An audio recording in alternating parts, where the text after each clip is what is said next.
रोज एक नई कहानी देखने के लिए चैनल को सब्सक्राइब करें और बेल आइकन दबाना ना भूलें। मानक नहा धोकर कॉलेज के लिए तैयार हो रहा होता है। तभी वो अपने बालों में हाथ फेरते हुए शीशे में खुद को निहारते हुए बोलता है, आज तो नई गर्लफ्रेंड पटाने से मुझे भगवान भी नहीं रोक सकते। इतनी भोली शक्ल पर भी अगर लड़कियों का दिल न पिघले तो लानत है मुझ पर। वैसे लड़कियां भी कितनी बेवकूफ होती हैं।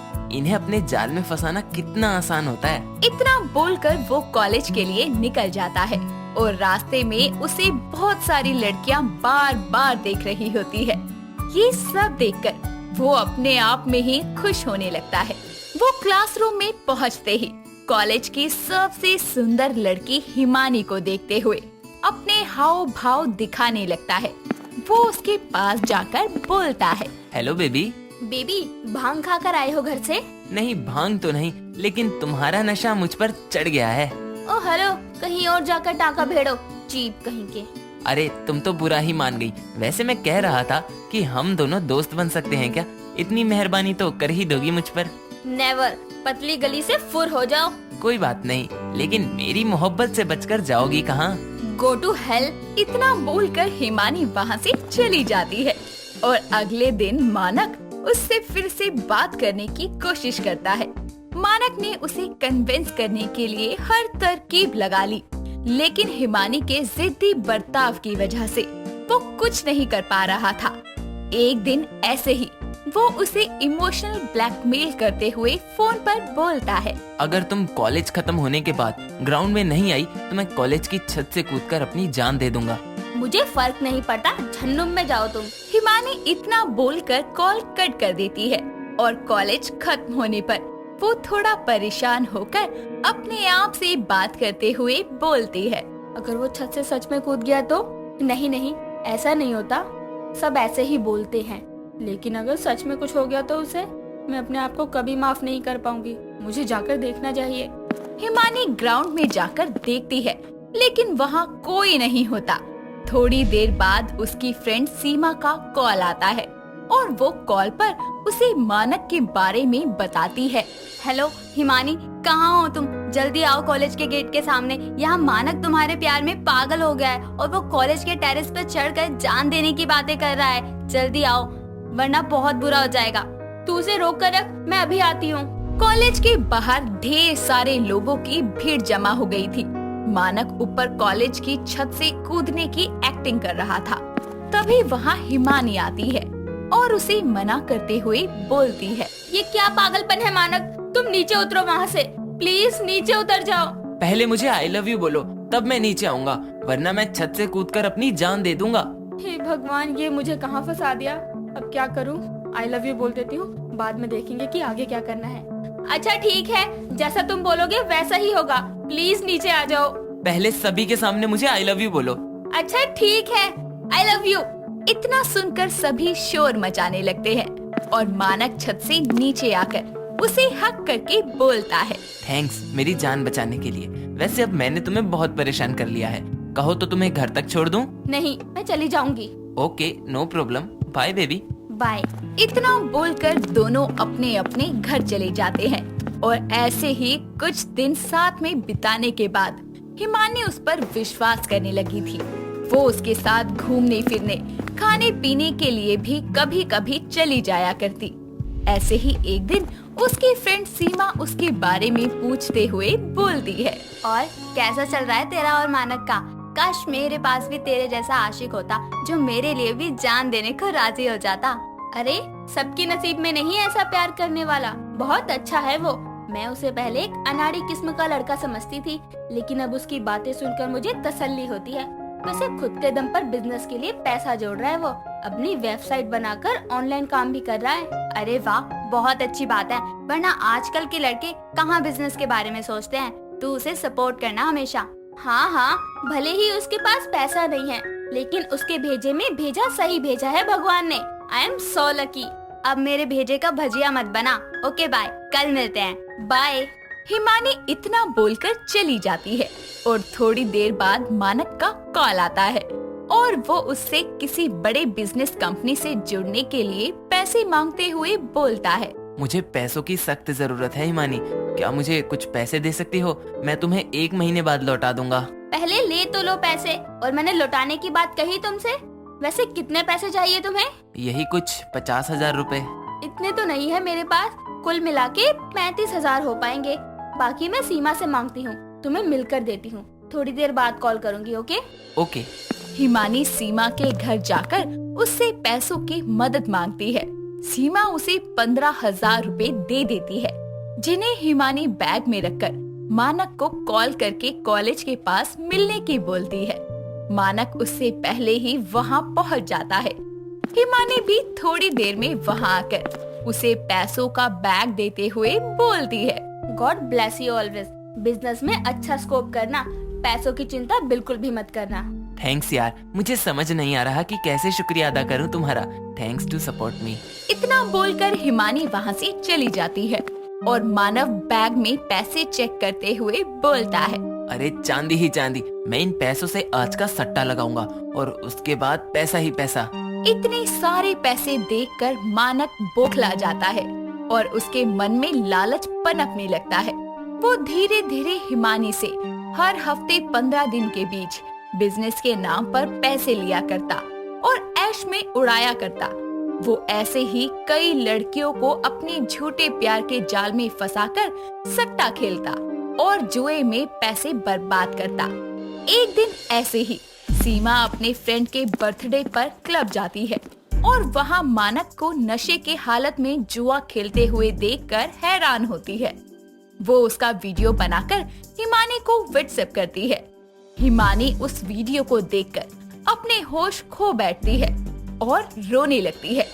अगली सुबह मानक हिमानी को पैसे के लिए कॉल करके 3 बजे कॉलेज के पीछे बुलाता है, लेकिन हिमानी पैसे लेकर वहाँ 3 बजे से पहले ही पहुँच जाती है और वहाँ मानक की बाहों में किसी गरिमा नाम की लड़की को देखकर चौंक जाती है। वो मानक को ताना कसते हुए बोलती है, वाह क्या टैलेंट है आप में मानव जी। किसने सिखाया आपको ये सब? कितने भोले हो ना तुम। कभी मेरे साथ चीट किया, कभी इस लड़की के साथ, तो कभी ना जाने किसके साथ। ये सब करके तुम्हें मजा तो बहुत आता होगा। जुआ खेलते हो, शराब पीते हो, धोखे से हम जैसी लड़कियों से पैसे मांगते हो। जितनी तारीफ करी जाए आपकी कम है। हिमानी, तुम जैसा सोच रही हो ऐसा बिल्कुल भी नहीं है। ये तो सिर्फ मेरी दोस्त है। मैं सिर्फ तुम्हारी दोस्त हूँ? मैंने तुमसे सच्चा प्यार किया और तुमने हम दोनों के साथ धोखा किया। ये प्यार नाम की चीज को व्यापार समझता है। सिर्फ हम दोनों के साथ नहीं, इसने हम जैसी कई मासूम लड़कियों के साथ यही सुलूक किया है। पैसे चाहिए थे ना तुम्हें? ये लो, ये भी रख लो, और चाहिए तो और भी रख लो। लेकिन मैंने तुम्हारा क्या बिगाड़ा था जो तुमने मेरे साथ ऐसा किया? तुम्हें भगवान कभी माफ नहीं करेगा। हिमानी और गरिमा उसके खिलाफ पुलिस कंप्लेंट लिखवाती है और पुलिस उसे गिरफ्तार करके जेल में डाल देती है। उसे कोर्ट के सामने पेश करने पर उम्र कैद की सजा सुनाई जाती है। हिमानी और गरिमा अपनी जिंदगी के इस इंसिडेंट को हमेशा याद रखती हैं। शीना अपना घर चलाने के लिए एक मॉल में काम किया करती थी। वो बहुत ही समझदार और सुंदर लड़की थी, जिसने अपनी मर्जी से ही शादी की थी। शादी के 1 साल बाद अचानक से ही उसके पति गर्भित का काम छूट गया, जिसके बाद उसे कहीं पर भी नौकरी नहीं मिली। ऐसे में घर के हालात बिगड़ते रहे और उन्हीं हालातों को संभालने के लिए शीना को अपने कदम घर से बाहर निकालने पड़े। जब से लेके अब तक शीना ही घर की सारी जिम्मेदारियां उठा रही थी। एक दिन वो अपने पति से बोलती है, गर्वित, मैं खाना बना रही हूँ, पानी नहीं है, प्लीज बोतल भर दीजिए, पानी ठंडा तो भी हो जाएगा। मैं नहीं कर रहा, खुद कर लो, मैं बिजी हूँ अभी। ऐसा क्या कर रहे हैं आप? दिख नहीं रहा क्या तुम्हें? मैं फोन में लूडो खेल रहा हूँ। कोटी काट दी किसी ने, कभी सुना नहीं है? नजर हटी दुर्घटना घटी। हाँ, अब तुम्हारे साथ ही तो घटना घटित होगी। बस लूडो के किंग तो तुम ही हो। अरे यार बकबक बंद करो, मूड मत खराब करो मेरा। पता नहीं कैसा पति मिल गया मुझे, कुछ समझता ही नहीं है, बस पलंग तोड़वा लो। शीना बोतल भरकर रख देती है और खाना बनाने के बाद गर्भित को खाने के लिए बुलाती है। दोनों साथ में बैठकर खाना खाते हैं, लेकिन गर्भित एक हाथ में फोन लेकर फोन में ही देखता रहता है। जिसकी वजह से जब वो निवाला खाने की कोशिश करता है तो वो रोटी को सब्जी की जगह सूखी लाल मिर्च में डुबोकर खा लेता है और जिसके बाद वो चिल्लाता हुआ बोलता है, मेरे मुंह से पानी पानी। ये लीजिए पानी। अरे पागल हो गया बिल्कुल तुम, इतनी ज्यादा लाल मिर्च कौन डालता सब्जी में? अभी तक मुंह जल रहा है मेरा। हो गया तुम्हारा चिल्लाना, पहले खुद को तो देख लो, सब्जी में ही रोटी डाली थी या लाल मिर्च में? जो खाओगे वही आएगा ना मुंह में। बिल्कुल आलसी होते जा रहे हो। हाँ तुम बड़ा जैसे मुझे खुश रखती हो। गर्वित, तुम तो रहने दो, हद मचा रखी है तुमने तो बिल्कुल। You too Sheena madam. दोनों खाना छोड़कर अलग अलग कमरे में चले जाते हैं।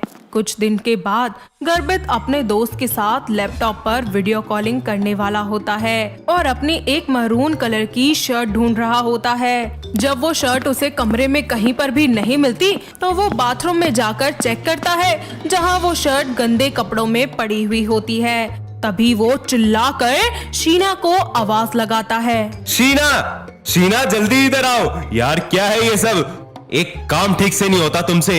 यू ऑलरेडी नो ना कि मेरी आज वीडियो कॉल है। तो मैं क्या करूं? क्या करूं मतलब? अरे तुमने मेरी फेवरेट शर्ट नहीं धोई, अब क्या पहनूं मैं? गुस्से में होकर गर्भित खुद ही अपनी शर्ट को धोने लगता है और कुछ ही देर के बाद जब वो सूख जाती है तो उसे खुद प्रेस करने लगता है, लेकिन प्रेस करना ना आने की वजह से वो शर्ट को जला देता है, जिसे देखकर वो बहुत ही परेशान होता है और खुद से कहता है, अरे ये क्या कर दिया मैंने?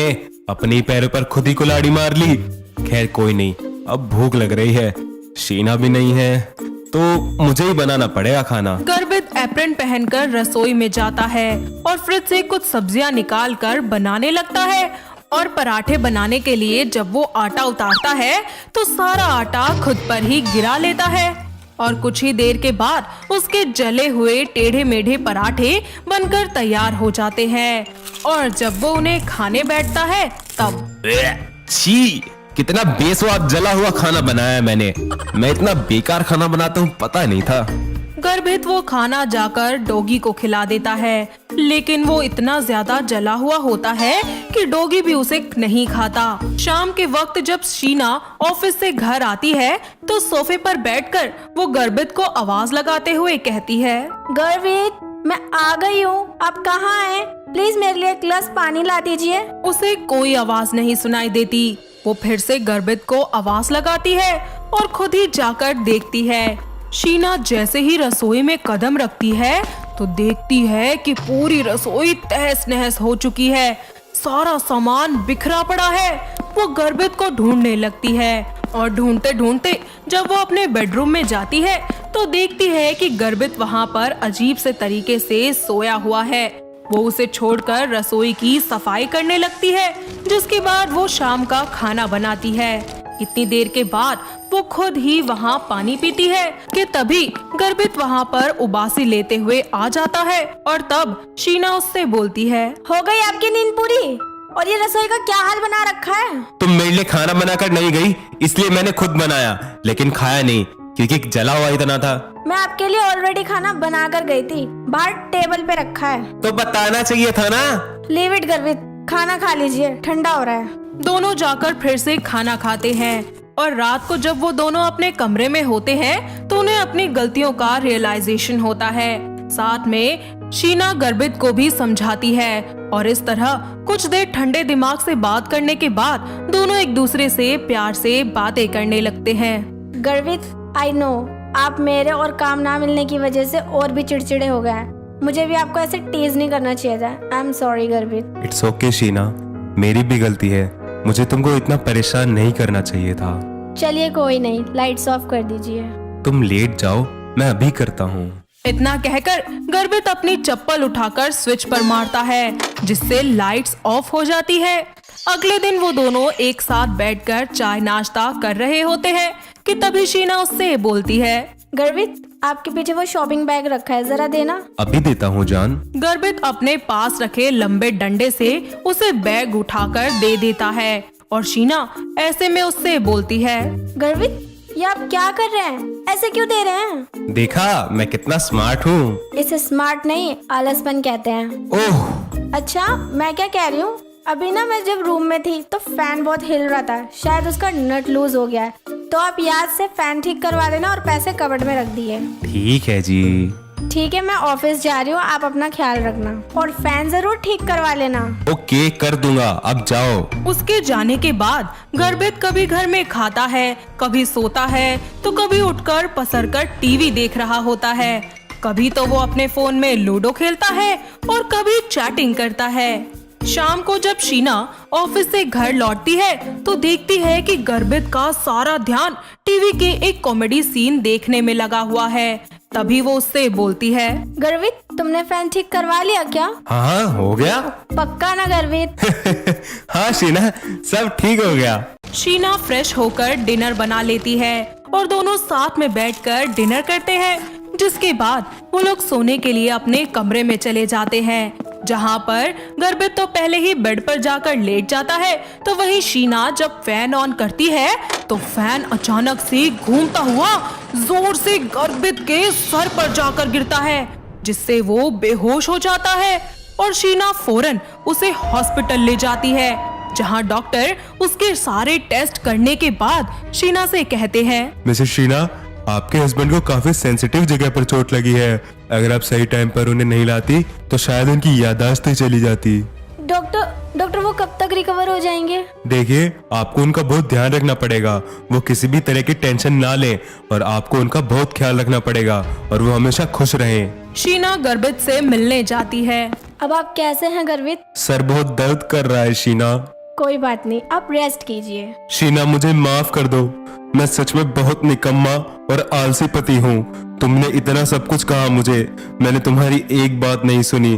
अगर सुन ली होती तो मेरे साथ आज ये नहीं होता। शीना उसे डिस्चार्ज करवाकर वापस घर ले आती है। कुछ ही हफ्तों के बाद वो बिल्कुल ठीक हो जाता है। साथ ही शीना की सारी बातों को अच्छे से मानता है। वो कुछ कंपनीज में फिर से इंटरव्यू के लिए भी जाता है और एक कंपनी में उसका सिलेक्शन हो जाता है, जहां पर मेहनत करके वो फिर से पैसे कमाना शुरू कर देता है और दोनों मियाँ बीबी खुशी खुशी अपनी जिंदगी में आगे बढ़ जाते हैं। वाली सीधी सादी लड़की थी। वो एक बहुत ही गरीब परिवार से ताल्लुक रखती थी। उसके माता पिता का देहांत बचपन में ही हो गया था, जिसके बाद वो अपनी बूढ़ी दादी के साथ रहा करती थी। दादी ने जैसे तैसे कर उसे 12वीं क्लास तक शिक्षा दिलवा दी थी और अपनी गरीबी के चलते मीना को कॉलेज की पढ़ाई नहीं करवा पाई थी। साथ ही अब उनकी तबीयत भी ज्यादा खराब रहने लगी थी। ऐसे में घर की सारी जिम्मेदारियां मीना के ऊपर आ जाती हैं और वो अपना और अपनी दादी का भ्रमण पोषण करने के लिए मिट्टी के घड़े बनाना शुरू कर देती है और साथ ही उन्हें बेचने लगती है। पर उसके दिल में पढ़ लिख कर कुछ बड़ा करने की चाहत हमेशा रहती है, जिसके चलते वो रोज ही अपने गांव के स्कूल के गेट पर खड़ी होकर बच्चों को निहारती रहती।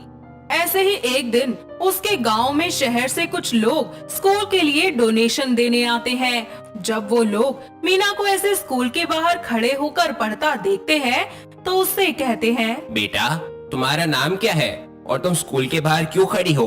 तुम्हें सजा मिली है क्या? जी, मेरा नाम मीना है। नहीं साहब जी, मुझे कोई सजा नहीं मिली। मैं तो बस यहाँ खड़ी होकर स्कूल के बच्चों को देख रही हूँ। थोड़ी देर मतलब? तुम्हें स्कूल में पढ़ती नहीं हो क्या? नहीं साहब जी, मेरे पास इतने पैसे नहीं हैं कि अब मैं पढ़ाई कर सकूं। तो क्या तुम्हारे माँ बाप के पास इतने पैसे भी नहीं है कि वो तुम्हें स्कूल में पढ़ने के लिए भेज सकें? साहब जी, मेरे माँ बाप होते तो मुझे जरूर पढ़ाते, लेकिन। तो इसका मतलब तुम्हारे माँ बाप भी नहीं है? जी साहब जी। तो तुम्हारा गुजारा कैसे होता है? जी, मैं मिट्टी के घड़े बनाकर उन्हें बाजार में बेचती हूँ ताकि मेरी दादी और मेरा गुजारा चल सके। तुम्हारी दादी भी है, पर जब तुम घर पर नहीं होती तो उनका ख्याल कौन रखता है? जी, कोई नहीं रखता। तुम कब तक ऐसी ही जिंदगी जीती रहोगी? जी, जब तक मैं पढ़ लिख कर कुछ बन नहीं जाती। तुम ऐसे कैसे पढ़ सकोगी बेटा? तो तुम एक काम करो, तुम अपनी दादी को लेकर हमारे साथ दिल्ली चलो। वहाँ तुम अच्छी से पढ़ सकोगी और बड़ी इंसान भी बन सकोगी। नहीं साहब जी, मैं ऐसा नहीं कर सकती। क्यों बेटा, मुझे अनजान मानकर ऐसा कह रही हो क्या, या फिर कोई और बात है? ऐसी कोई बात नहीं है साहब जी, पर मेरे पास आपको देने के लिए पैसे नहीं हैं। मैंने पैसे कब मांगे तुमसे? तुम पैसों की चिंता मत करो, ये सब मैं देख लूंगा। तुम बस तैयार हो जाओ अपनी जिंदगी बदलने के लिए। इसके बाद वो शहरी मुसाफिर मीना को अपने साथ दिल्ली ले जाता है, जहाँ वो मीना और उसकी दादी को रहने के लिए घर दिलवाता है और साथ ही छोटी छोटी चीजों का भी पूरा ध्यान रखता है। वो मीना का एडमिशन भी एक बहुत ही अच्छे और बड़े कॉलेज में करवा देता है। और एक दिन मीना अपने कॉलेज के कैंटीन में बैठी हुई सोच रही होती है कि तभी उसके पास एक विजय नाम का लड़का आता है और उससे कहता है, एक्सक्यूज मी मैम। जी कहिए। और मेरा नाम मीना है, मैडम नहीं। जी ठीक है मीना जी। बताइए किस लिए आए हैं मेरे पास? जी मेरा नाम विजय है और मैं इस कॉलेज में नया आया हूँ। यहाँ के प्रोफेसर ने मुझसे कहा कि आपसे नोट्स बोरो कर लूँ, बस इसलिए आपके पास हेल्प मांगने आया हूँ। ठीक है विजय, मैं आपको नोट्स दे दूंगी। Thank you so much Meena ji. वैसे आपको देखकर लगता है कि आप यहाँ काफी टाइम से हैं, क्यों, है ना? देखिए, आप मुझे सिर्फ मीना कहकर भी बुला सकते हैं, और रही बात मेरी यहाँ आने की, तो मैं आपसे बस थोड़े टाइम पहले ही यहाँ आई हूँ। तो आपको यहाँ के प्रोफेसर इतने अच्छे से कैसे जानते हैं? इतनी जल्दी तो कोई किसी को नहीं जानता। असल में बात ये है कि मुझे पढ़ने का बहुत शौक था, और जब मैं यहाँ आई तो सर ने मुझसे कुछ सवाल किए। मैंने उनका फटाफट से जवाब दे दिया और उन्होंने झटपट से मुझे कॉलेज की कैप्टन बना दिया। ये तो बहुत अच्छी बात है, congratulations. Thank you so much. मुझे आपसे बात करके बहुत अच्छा लगा। आज ऐसा लग रहा है जैसे कि अपना मिल गया हो। जी मुझे भी आपसे मिलकर बहुत अच्छा लगा, आप बहुत अच्छे हैं। ऐसे ही कुछ दिन बीत जाते हैं। मीना और विजय में बहुत अच्छी दोस्ती हो जाती है और धीरे धीरे वो लोग एक दूसरे को पसंद करने लगते हैं। और एक दिन विजय ये बात ठान लेता है कि वो मीना को अपने दिल की बात बता देगा, और उसको बताने के लिए वो उसके पास जाकर उससे कहता है, मीना, जब तुम मेरे पास होती हो ऐसा लगता है जैसे मैंने सब कुछ पा लिया है अपनी जिंदगी में। सच? तुम्हें सच में ऐसा लगता है क्या? हाँ सच में, मैं हमेशा तुम्हारे साथ अपनी जिंदगी बिताना चाहता हूँ। मैं भी यही चाहती हूँ विजय, मैं अपनी पूरी जिंदगी तुम्हारे साथ बिताना चाहती हूँ। कुछ ही दिनों बाद वो दोनों अपने घर वालों की रजामंदी से एक दूसरे से शादी कर लेते हैं। शादी के बाद मीना अपनी बूढ़ी दादी के साथ अपने ससुराल में रहने लगती है, और उसकी सास कल्पना भी खुशी खुशी अपनी बहू और अपनी बहू की दादी को स्वीकार कर लेती है। ऐसे ही एक दिन कल्पना अपनी किसी सहेली के घर उससे मिलने चली जाती है, और दादी चुपचाप जाकर अपने कमरे में सो जाती है। तभी मीना घर के कामों में लगी होती है और अचानक घर में दो चोर घुस आते हैं और मीना को अकेला देखकर उसकी तरफ बढ़ने लगते हैं और उसे पीछे से पकड़ लेते हैं। मीना उन्हें देखकर चिल्लाने की कोशिश करती है, पर वो दोनों मिलकर उसका मुंह बंद कर देते हैं और उसे नीचे गिराकर उसके साथ रेप करने की कोशिश करते हैं। पर जैसे तैसे वो अपने आप को बचाकर वहाँ से भाग जाती है, लेकिन वो लोग उसे एक बार फिर पकड़ लेते हैं और उसे अपने साथ उठाकर ले जाते हैं, और उसकी दादी को इस बारे में कुछ खबर भी नहीं होती। कुछ ही देर बाद कल्पना वापस घर लौटती है और घर में सारा सामान ऐसे फैला हुआ देखकर वो चौंक जाती है और मीना को आवाज देने लगती है। साथ ही उसे पूरे घर में ढूंढती है। तभी कल्पना की आवाज सुनकर दादी उठ जाती है और दादी के पास जाकर कल्पना उनसे पूछती है, अरे माँ जी, आपने मीना को कहीं देखा है क्या? नहीं बेटा, मैंने तो नहीं देखा, पर क्या हुआ? माँ जी, वो मीना कहीं दिख नहीं रही और घर का सारा सामान भी फैला हुआ है, इसीलिए पूछ रही थी। अरे ऐसे कैसे कहीं जा सकती है? आज तक तो बिना बताए कहीं गई नहीं, फिर आज कैसे चली गई? मैं भी यही सोच रही हूँ और मुझे तो बहुत डर लग रहा है, कहीं कुछ। अरे बेटा तू चिंता मत कर, जरा विजय को फोन लगा, उसे कुछ पता होगा। हाँ माँ जी, आप बिल्कुल सही कह रही हैं, मैं अभी विजय को फोन करके बुला लेती हूँ। कल्पना विजय को फोन करके घर बुला लेती है। ऐसे ही 24 घंटे बीत जाते हैं, पर मीना की कोई खबर नहीं मिलती और विजय मीना के गुमशुदा होने की रिपोर्ट थाने में दर्ज करवा देता है और उनके साथ मिलकर मीना को ढूंढने लगता है। ऐसे ही 2 दिन बीत जाते हैं, पर मीना का कुछ पता नहीं चलता। धीरे धीरे सभी लोग अपनी हिम्मत हारने लगते हैं और एक शाम सभी लोग घर में बैठकर मीना को याद कर रहे होते हैं कि तभी मीना घर लौट आती है और उसे देखकर सभी बेहद खुश होते हैं। सारा सच जानने के बाद विजय पुलिस के साथ मिलकर उन दोनों को कड़ी से कड़ी सजा दिलवाता है और अपनी पत्नी मीना को इंसाफ। साथ ही मीना इस सब हादसे को भूलकर अपने पति और अपने ससुराल वालों के साथ खुशी खुशी अपनी जिंदगी में एक बार फिर आगे बढ़ जाती है। तो दोस्तों, कैसी लगी आपको हमारी ये गरीब बहू के अपहरण की कहानी? क्या आपके घर के आसपास भी है कोई ऐसी बहू जिसके साथ कोई ऐसा हादसा हुआ हो? अगर हाँ, तो उन्हें ये वीडियो दिखाइए और हमें कमेंट करके बताइए। दोस्तों, अगर आपको ये कहानी पसंद आई तो इसे लाइक करें, शेयर करें और कमेंट करके बताएं कि कहानी में आपको सबसे अच्छा क्या लगा।